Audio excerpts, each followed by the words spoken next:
జగన్మోహన్ రెడ్డి గారికి వైఎస్ఆర్ పార్టీకి 5 ఏళ్లుగా బ్రాహ్మణ వర్గాన్ని బ్రాహ్మణ సమాజాన్ని ఆమడ దూరంలో పెట్టి అంటరాని వాళ్ళుగా చూసి అణగ దొక్కి ఇవాళ దింపుడు కళ్ళెం ఆశతో ఒక బ్రాహ్మణ మీటింగ్ పెట్టింది విజయవాడలో వైఎస్ఆర్ పార్టీ. ఈ జగన్ నాటకాన్ని బ్రాహ్మణ సోదరులందరూ కూడా గుర్తించారు. జగన్మోహన్ రెడ్డి గారు మీ జగన్ నాటకాన్ని బ్రాహ్మణ సోదరులందరూ కూడా గుర్తించారని మీ ద్వారా నేను తెలియజేసుకుంటున్నా. అయ్యా, మీకు అడగాలంటే చాలా ఉన్నాయి, ఎందుకంటే దగ్గర ఒక రోజు సరిపోయే సబ్జెక్ట్ నా దగ్గర ఉంది. మీరు బ్రాహ్మణుల కోసం ఎన్నికల ముందే మీకు బ్రాహ్మణులు గుర్తొస్తారా అని మీ ద్వారా నేను అడుగుతున్నా. ఎందుకంటే దాడులు, ఆలయాల మీద దాడులు జరిగినాయి, విగ్రహాల మీద నీకు తల నరికిన సందర్భాలు ఉన్నాయి, పూజారుల మీద దాడులు జరిగినాయి, అర్చకుల మీద దాడులు జరిగినాయి. వీటిల్లో ఎప్పుడూ కూడా మీ ప్రభుత్వం స్పందించినటువంటి సందర్భం లేదు, ఎటువంటి యాక్షన్ తీసుకున్నటువంటి ఇది కూడా లేదు. మీకు చెప్పుకుంటూ పోతే 1 కాదు 2 కాదు. నీకు విజయనగరంలో రాముల వారి మీద జరిగిన దాడి గురించి, తర్వాత అదేవిధంగా నీకు మన దీని దగ్గర అంతర్వేదిలో రథాన్ని కూల్చివేసిన దగ్గర నుంచి, వెండి సింహాలు దొంగిలించిన దగ్గర నుంచి ఇలా చెప్పుకుంటూ పోతే ఇది గుళ్ళ మీద జరిగినటువంటి వ్యవహారం మీద మీకు దృష్టికి నేను తీసుకొస్తున్నా. వీటి మీద ఎటువంటి ఎంక్వైరీ చేశారా? 5 ఏళ్లలో ఎవరినన్నా రికవరీ అయిందా? నీకు దోషుల్ని పట్టుకున్నారా? ఒక చోటేమో నీకు దోమలు చేసినాయి అంటారు, ఈగలు చేసినాయి అంటారు, లేకపోతే ఎలుకలు చేసినాయి అంటారు, ఇంకో చోటేమో తాగిరాళ్ళు వచ్చి చేశారంటారు, లేకపోతే మతిపోయిన వాళ్ళు చేశారంటారు. మీ ఇష్టం వచ్చినట్టు, మీ నోటుకు వచ్చినట్టు మీరు చెప్పటమే తప్పితే ఈ ఆలయ దాడుల గురించి ఒక్కసారన్నా మీరు ఆలోచించారా అని మీ ద్వారా నేను అడుగుతున్నా. రెండో విషయానికి వస్తే, బ్రాహ్మణుల మీద దాడులు, వాటికి ఫైనల్గా జరిగినటువంటి నీకు కాకినాడ దాడి గురించి చెప్పుకోవాలి. ఆయన 30 ఏళ్ళ బట్టి దగ్గర గుళ్ళో పనిచేస్తున్నారు. ఆయన పూజ చేస్తూ ఉంటే ఈయనిచ్చినటువంటి పాలు విగ్రహం మీద సరిగా పడలేదు. ఎందుకంటే ఆ రోజు సోమవారం, చాలా పవిత్రమైన రోజు శివుడికి. సోమవారం నాడు ఆయన పూజ చేస్తుంటే ఆ పూజలో విగ్రహం మీద కొద్దిగా ఒక చుక్క పాలు పడలేదన్న ఉద్దేశంతో పూజారి గారిని ఇష్టం వచ్చినట్టు మాట్లాడి కొట్టే పరిస్థితి, చెంపకు పెట్టి కొట్టారు. బయటకు వచ్చిన తర్వాత పక్కనున్నటువంటి అమ్మవారి గుళ్ళో పూజారి కూడా వచ్చి, అయ్యా బ్రాహ్మణులు ఎందుకు కొడతారు, ఇది తప్పయ్యా మీరు అని. నేను పోయి అక్కడికి వెళ్ళి చూసి వచ్చాను. మీ ప్రభుత్వం తరపున ఎవరన్నా వచ్చారా? అధికారులు, ఈవో వచ్చాడు దాన్ని సెటిల్ చేయడానికి, డిప్యూటీ కమిషనర్ వచ్చాడు దాన్ని సెటిల్ చేయడానికి, డిఎస్పీ గారు వచ్చారు ఆ గొడవని సెటిల్ చేయడానికి తప్పితే దోషులను శిక్షించాలన్న ఆలోచన ఒక్క సెకండ్ అన్నా మీ ప్రభుత్వం ఆలోచించిందా? అర్చకుల రక్షణ కల్పించాలని మీ ప్రభుత్వం ఒక్క నిమిషం అన్నా ఆలోచించిందా అని మీ ద్వారా నేను అడుగుతున్నా. ఆ రోజు నేను అక్కడే ఉన్నాను, అంతా చూశాను. అయ్యా ఇదేంటండి అని అడిగితే భయపెట్టి రాజీ చేసే పరిస్థితి. ఎక్కడ చూసినా అర్చకుల మీద, పూజారుల మీద దాడులు చేస్తారు, నీకు రాజీ చేస్తారు. అప్పుడే నేను ఒకటి మాత్రం చెప్పాను, అయ్యా ఇంకొక 40 రోజులు ఆగండి. రాష్ట్రంలో తెలుగుదేశం పార్టీ, నారా చంద్రబాబు గారి నాయకత్వంలో తెలుగుదేశం పార్టీ అధికారంలోకి రాబోతుంది. వచ్చిన తరువాత ఇదే ఈవో గారు, ఇదే డిఎస్, ఇదే డిఎస్పీ వచ్చి కేసులు పెట్టాల్సిన పరిస్థితి ఈ రాష్ట్రంలో ఉంటుంది అని చెప్పి నేను ఆ రోజున వాళ్ళకి తెలియజేశాను. సనాతన ధర్మాన్ని రక్షించే బ్రాహ్మణుల గురించి మీరు ఎప్పుడన్నా ఆలోచించారా అని మీ ద్వారా నేను అడుగుతున్నాను. అయ్యా ఇంకా అసలు విషయానికి వస్తే 5 ఏళ్లలో 1000 కోట్ల రూపాయలు నేను బ్రాహ్మణ సంక్షేమానికి ఖర్చు పెట్టాను, బ్రాహ్మణ కార్పొరేషన్ ద్వారా ఖర్చు పెట్టానని చెప్పి ముఖ్యమంత్రి గారికి సూటిగా నేను ఒక ప్రశ్న ఇస్తున్నా. అయ్యా 5 ఏళ్లలో మీరు బ్రాహ్మణ కార్పొరేషన్ ద్వారా ఏమి ఇచ్చారు? మీరు అకౌంట్ ట్రాన్స్ఫర్ చేసి అమ్మఒడి మీ నవరత్నాల్లో మీరు పంచిన సందర్భం తప్పితే ఆ రోజున చంద్రబాబు నాయుడు గారు బ్రాహ్మణ కార్పొరేషన్ పెట్టడానికి కారణం ఏంటంటే, బ్రాహ్మణ కార్పొరేషన్ అనేది పెట్టడానికి కారణం ఏంటంటే, ఒకటి మీకు స్పష్టంగా తెలియజేస్తా.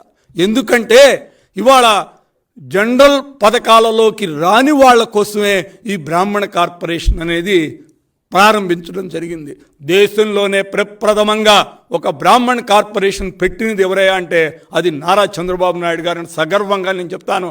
ఆయన పెట్టిన తర్వాత ఇలాంటి కార్పొరేషన్లు 7-8 రాష్ట్రాల్లో ఇక్కడికి వచ్చి సర్వే చేసుకుని ఇక్కడ కార్పొరేషన్ ఏ విధంగా పనిచేస్తుందని తెలుసుకుని ఇలాంటి కార్పొరేషన్లు పెట్టినటువంటి సందర్భం ఈ రాష్ట్రంలో 7-8 రాష్ట్రాలు, ఈ రాష్ట్రాన్ని చూసి 7-8 రాష్ట్రాల్లో పెట్టడం జరిగిందని మీ ద్వారా నేను తెలియజేసుకున్నా. చంద్రబాబు నాయుడు గారు బ్రాహ్మణ సంక్షేమం కోసం ఆ విధంగా నిలబడి కట్టుబడి బ్రాహ్మణులకి న్యాయం చేయాలి, బ్రాహ్మణులు ఆర్థికంగా స్వతంత్రం రావాలి, బ్రాహ్మణుల్లో ఒక ఇది రావాలన్న ఆలోచనతో ఆయన చేసినటువంటి విధానం బ్రాహ్మణ కార్పొరేషన్ పెట్టడం. అయ్యా నేడు మీరు ఆత్మీయ సమావేశాలు పెడతారు. ఈ ఆత్మీయ సమావేశాల్లో మీరు ఏం చెప్తారని మీ ద్వారా నేను అడుగుతున్నా. బ్రాహ్మణ కార్పొరేషన్ ద్వారా నారా చంద్రబాబు నాయుడు గారు 11 పథకాలు మరొక్కసారి మీకు చెప్తున్నా. ఎందుకంటే పుట్టిన బిడ్డడి దగ్గర నుంచి 1 నుంచి 5 చదువుకునే పిల్లల కోసం 5,000 రూపాయలు ఇవ్వటం జరిగింది. అదేవిధంగా 6-7 చదువుకునే పిల్లల కోసం 7,500 రూపాయలు ఇవ్వటం జరిగింది అమ్మఒడి లాగానే. అదేవిధంగా 8 నుంచి 12వ క్లాస్ చదువుకునే వాళ్ళకి 10,000 రూపాయలు ఇవ్వటం జరిగింది. డిగ్రీ చదువుకునే పిల్లలకి 15,000 ఇచ్చారు. అదేవిధంగా బీటెక్ ఇతర చదువుకునే వాళ్ళకి 20,000 ఇచ్చారు.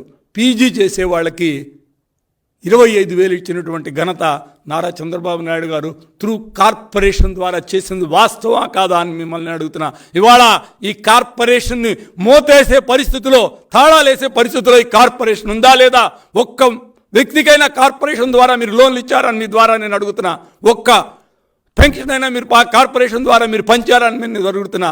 మీరు అన్నీ కూడా ఆ నవరత్నాల్లో ఫిక్స్ అయినవే, నవరత్నాల్లో వచ్చే వాళ్ళకే మీరు అన్నీ ఇస్తున్నారు తప్పితే వేరే కార్యక్రమాలు మీరు ఎక్కడైనా చేశారా అని మీ ద్వారా అడుగుతున్నా నేను. అయ్యా 285 కోట్ల రూపాయలు సంక్షేమ నిధిని పెట్టి దానిలో 50,000 రూపాయలు క్రెడిట్ సొసైటీకి అలాట్ చేసి ఆ రోజున చంద్రబాబు నాయుడు గారు స్టార్ట్ చేశారు. బ్రాహ్మణ కార్పొరేషన్ ద్వారా 235 కోట్ల రూపాయలు ఖర్చు పెట్టినటువంటి ఘనత నారా చంద్రబాబు నాయుడు గారికే వస్తుంది. 167,000 ఫ్యామిలీస్కి బెనిఫిట్ జరిగిందని మీ ద్వారా నేను తెలియజేసుకుంటా. 163,000 పుట్టిన బిడ్డడి దగ్గర నుంచి దాకా మీకు నేను చెప్పాను, చదువుకునే పిల్లల దాకా.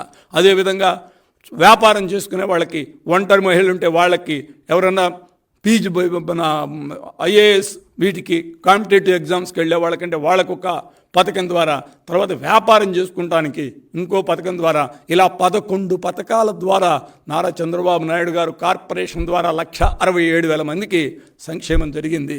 చివరికి పుట్టిన బిడ్డడి దగ్గర నుంచి చనిపోయే దాకా, చివరి చనిపోయిన తర్వాత మట్టి ఖర్చుల కోసం గరుడ స్కీమ్ కింద 10,000 రూపాయలు ఇచ్చినటువంటి ఘనత నారా చంద్రబాబు నాయుడు గారికి. ఇవాళ ఈ రాష్ట్రంలో ఒక్క వ్యక్తి కన్నా మీరు మట్టి ఖర్చులకు ఇచ్చారా అని మీ ద్వారా నేను అడుగుతున్నా.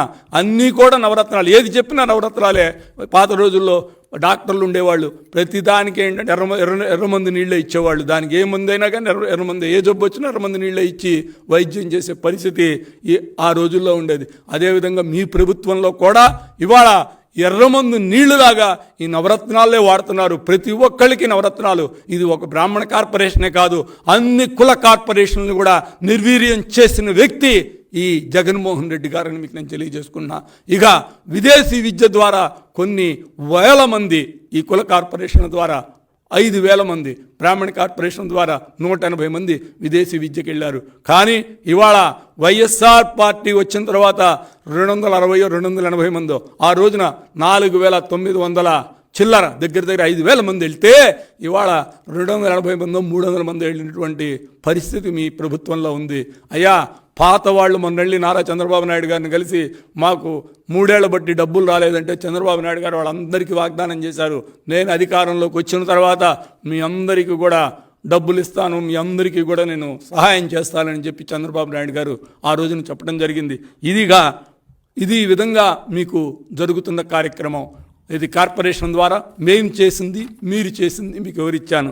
ఇక క్రెడిట్ సొసైటీకి వస్తే, క్రెడిట్ సొసైటీ ఆ రోజున 50 కోట్లతో మేము స్టార్ట్ చేశాము. ఇవాళ దాని మెంబర్షిప్ 80,000. మేమున్నప్పుడు 63,000 మెంబర్షిప్ ఉంది. ఇవాళ 80,000 మెంబర్షిప్పే ఉంది. తర్వాత దానికి 100 కోట్ల రూపాయలు డిపాజిట్స్ ఉన్నాయి. దగ్గర దగ్గర 8-9 జిల్లాల్లో క్రెడిట్ సొసైటీ బ్యాంకులు కూడా ఓపెన్ చేయడం జరిగింది. ఇవాళ నీకు దాని ద్వారా దగ్గర దగ్గర 100 కోట్ల రూపాయలు లోన్ ఇవ్వటం కూడా జరిగింది. 100 కోట్లు డిపాజిట్లు ఉన్నాయి, 100 కోట్లు లోన్ కూడా ఇచ్చారు. అంటే ఇది బ్రాహ్మణుల కోసం, బ్రాహ్మణుల శ్రేయస్సు కోసం, సంక్షేమం కోసం ఇది ఒక చిన్న బ్యాంక్ లాగా ఇది తయారవుతుంది. అదేవిధంగా అర్చక పరిషత్తును స్టార్ట్ చేశారు. ఇలా బ్రాహ్మణుల కోసం చెప్పుకుంటూ పోతే ఎన్నో పథకాలు ఇచ్చి ఎంతో సేవ చేసినటువంటి వ్యక్తి నారా చంద్రబాబు నాయుడు. అయ్యా, మీరు ఎలక్షన్ల ముందు బ్రాహ్మణ సంక్షేమం గురించి మాట్లాడారు, ఇవాళ బ్రాహ్మణ సంక్షేమం గురించి మర్చిపోయారు. బ్రాహ్మణుల గురించి వదిలేశారు ఈ 4.5 ఏళ్లలో, 5 ఏళ్లలో. మళ్ళా ఇవాళ మీరు విజయవాడలో ఒక మీటింగ్ పెట్టి బ్రాహ్మణులకు మేము ఇది చేస్తాం పళ్ళ రెండు అని పిలుస్తుంటే బ్రాహ్మణులంతా పిచ్చివాళ్ళు కాదండి, మిమ్మల్ని నమ్మి మోసపోరండి. మీకు ఇవాళ మీ ద్వారా ఇంకోటి కూడా నేను చెప్తున్నా, అయ్యా బ్రాహ్మణ సోదరులారా, రాష్ట్రంలో చాలా ఆస్తులు అన్యాక్రాంతం చేశారు. మీ ఆస్తులని ఆక్రమించుకోవటం కూడా నాకు చాలా మంది కంప్లైంట్ చేశారు. నారా చంద్రబాబు నాయుడు గారు నేను అడిగాను, మన ప్రభుత్వంలోకి వచ్చిన తర్వాత నిజంగా మీకు ఏదైనా ఇబ్బంది ఉండి మీ ఆస్తిని ఎవరైనా ఆక్యుపై చేస్తే, మరొక్కసారి మీకు నేను చెప్తున్నా, ఎవరైనా మీ ఆస్తిని బలవంతంగా రాయించుకుని మీకు అన్యాయం చేస్తే వాళ్ళ మీద తెలుగుదేశం పార్టీ అధికారంలోకి రాగానే వాళ్ళ మీద చర్యలు తీసుకుని మీ ప్రాపర్టీలను మీకు ఇచ్చే కార్యక్రమం తెలుగుదేశం పార్టీ తీసుకుంటుందని మీ ద్వారా నేను తెలియజేసుకున్నా. ఇక ఫైనల్గా వచ్చేటప్పటికల్లా, అయ్యా ఇదిగోండి ఒక్కసారి ఈ మేనిఫెస్టో చూడండి, ఒక్కసారి ఈ మేనిఫెస్టోని జూమ్ చేయండి, కనపడుతుందా? ఒక్కసారి ఈ మేనిఫెస్టో చదువుతాను. ఆ రోజున మీరు బ్రాహ్మణుల గురించి మీ మేనిఫెస్టోలో పెట్టింది హిందూ దేవాలయాల కింద బ్రాహ్మణుల సంక్షేమం గురించి మీరు మాట్లాడారు. బ్రాహ్మణులకు ప్రత్యేకంగా ఏమి మార్పు చేయలే, మిగతా కులాల నుండి మార్పు చేశారు కానీ బ్రాహ్మణులకి ఏమి చేయలేదు. బ్రాహ్మణుల పేరు మీద మీరు చేయలేదు. దాని గురించి కూడా నేను మీ దగ్గర ఎక్కువ నేను మాట్లాడను, ఎందుకంటే అది మీ ఇష్టం, దాని గురించి మాట్లాడకూడదు నేను. ఇక మీరు దీనిలో పెట్టినవి 4 అర్చకులకు రిటైర్మెంట్ విధానాన్ని రద్దు చేస్తానని చెప్పారు. ఈ ఒక్కటే మీరు చేశారు.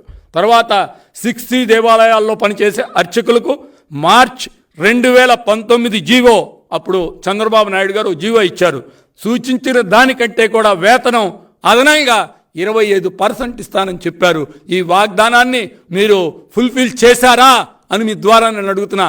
మీరు చేయలా, దానికి నేను రుజువులతో వస్తా. మీకు ధైర్యం ఉంటే ఇప్పటికైనా ఎక్కడికైనా మీరు చర్చకు వస్తానంటే దీని మీద నేను చర్చకు సిద్ధం. మీరు వస్తానంటే ఎక్కడైనా చెప్పండి, నేను ఎన్ని బ్రాహ్మణ లీడర్ వస్తే మీతో నేను వాదించడానికి, మీరు చేయలేదని రుజువు చేయడానికి నేను సిద్ధంగా ఉన్నానని మీకు మీ ద్వారా తెలియజేసుకున్నా. రెండోది, దేవాలయాల్లో ధూప దీప నైవేద్యం మరియు ఇతర అర్చకుల వేతనాల కోసం పంచాయతీ జనాభాని బట్టి 10,000 రూపాయల నుంచి 35,000 రూపాయలు ఇస్తామని చెప్పారు. ఈ వాగ్దానం కూడా మీరు చేయలేదండి జగన్మోహన్ రెడ్డి గారు. మీకు ఏదైనా మతిమరుపు ఉంటే ఒకసారి డాక్టర్ చూపెట్టుకోండి. ఈ వాగ్దానం కూడా మీరు చేయలేదు. దీని మీద కూడా మీరు చర్చ కంటే మీరు ఎవరన్నా మీ తరపున ఎవరన్నా వస్తే నేను సిద్ధంగా ఉన్నాను, మీ ద్వారా నేను తెలియజేసుకున్నా. అర్చకులకు ఇళ్ల స్థలాలు ఇచ్చి వాళ్ళకి ఇళ్ళు కట్టిచ్చిస్తానని చెప్పారు గుడి పక్కన. ఇది కూడా మీరు చేయలేదండి. ఈ మీ మేనిఫెస్టోలో 4 దేవాలయాల కింద బ్రాహ్మణుల సంక్షేమం గురించి మీరు పెట్టినవి ఈ 4 మీరు చేయలేదు. దీంట్లో ఒకటే మీరు చేశారు, 3 మీరు చేయలేదు. వాటికి తోడు కార్పొరేషన్ని నిర్వీర్యం చేశారు, కార్పొరేషన్కి తాళాలు వేశారు. ₹1 కార్పొరేషన్ ద్వారా లేదు. కార్పొరేషన్ అకౌంట్లో మీరు డబ్బులు చూపెడతారు బడ్జెట్లో, దాన్ని నవరత్నాలకు మార్చుకుంటారు. నవరత్నాలు అందరితో పాటు వచ్చేవేనండి, ఎందుకంటే దానికి ఒక సిస్టమ్ ఉంది. ఆ సిస్టంలో ఎలిజిబుల్ వచ్చిన వాళ్ళందరికీ వస్తాయి. దాంట్లో కులాలు మతాలతో సంబంధం లేదు, అన్ని కులాలకే వస్తాయి.